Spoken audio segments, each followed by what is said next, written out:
Hello everyone. This question has been taken from Olympiad Pathfinder Chapter 2, multiple choice question number 7. The question goes like a small metal ball is being pulled gradually on a fixed frictionless hemisphere as shown in the figure.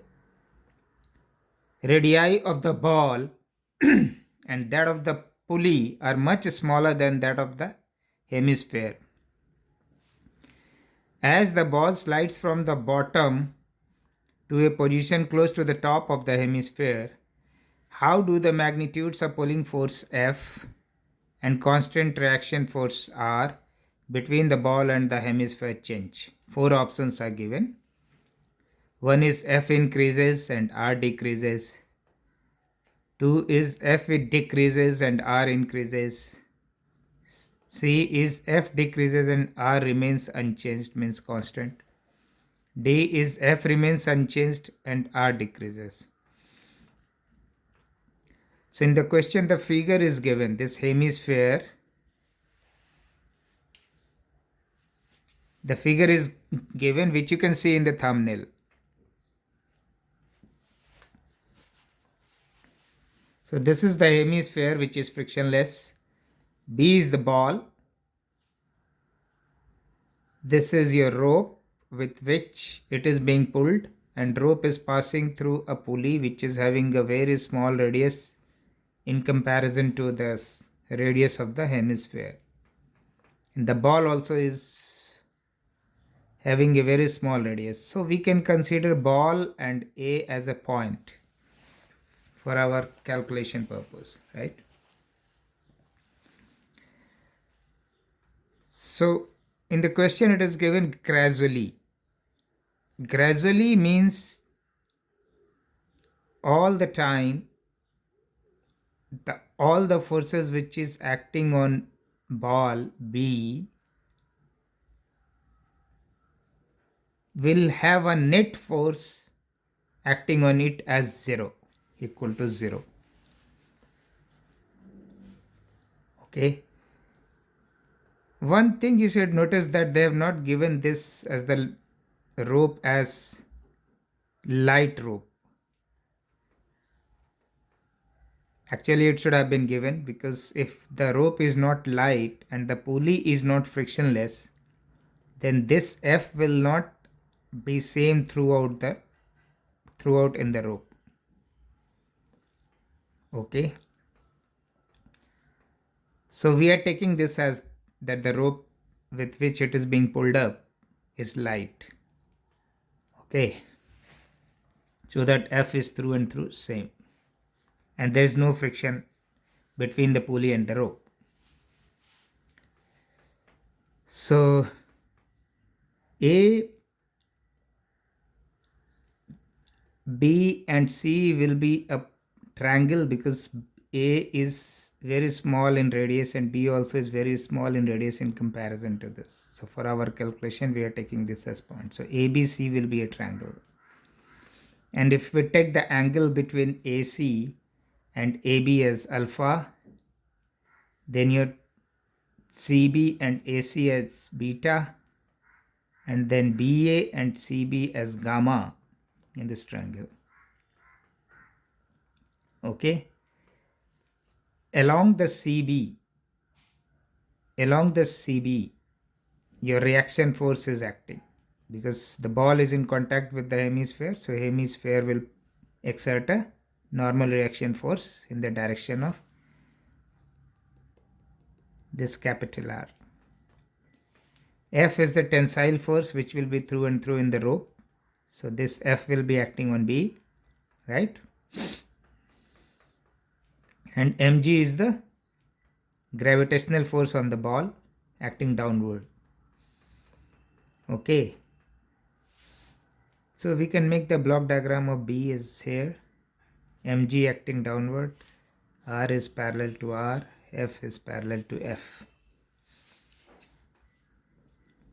Since there is no net force acting on the ball as per question, so vector R plus F plus mg should be 0.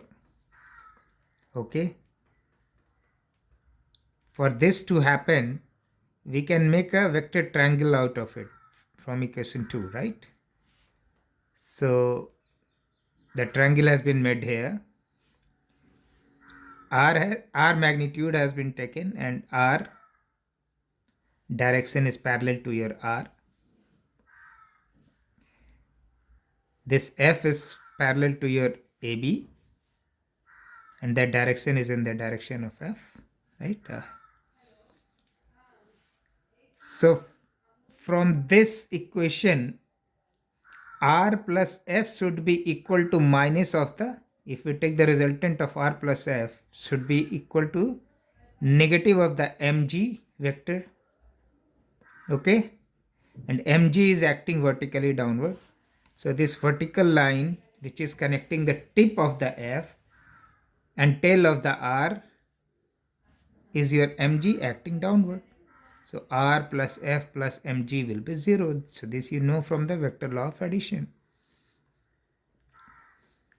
Now R is parallel to R, F is parallel to F, mg is vertical. So beta is the angle between the vertical and R. So beta angle. Alpha is the angle between vertical and F. So this is your alpha angle. So third angle will be gamma. So this ABC triangle and this first triangle are similar triangle.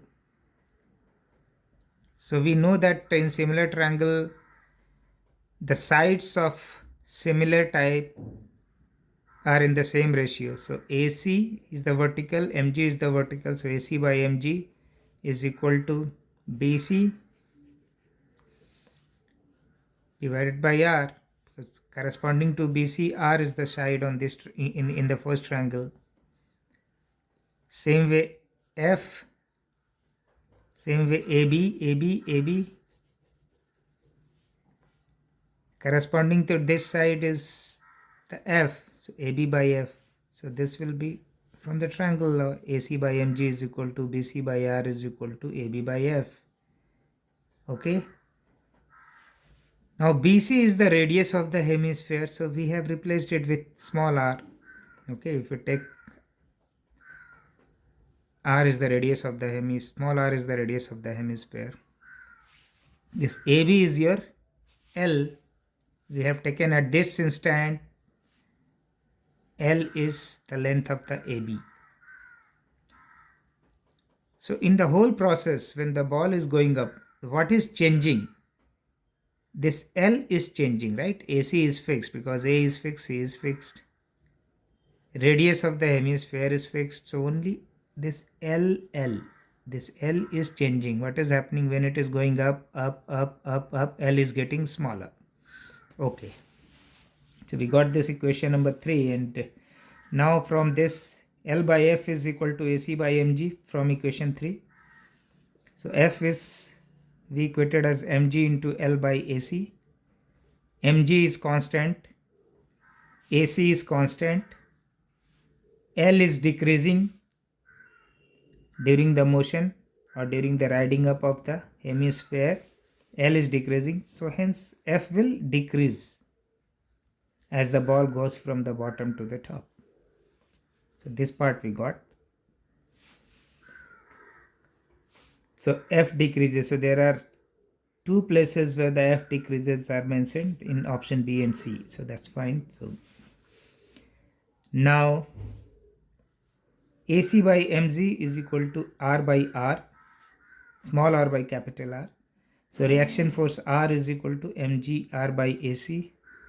Your mg is constant, AC is constant, radius of the hemisphere is not changing, so this is constant. So it means R overall is constant, so it is not changing at all. So R unchanged. This we can conclude. So the answer will be C. So the answer will be C. So hopefully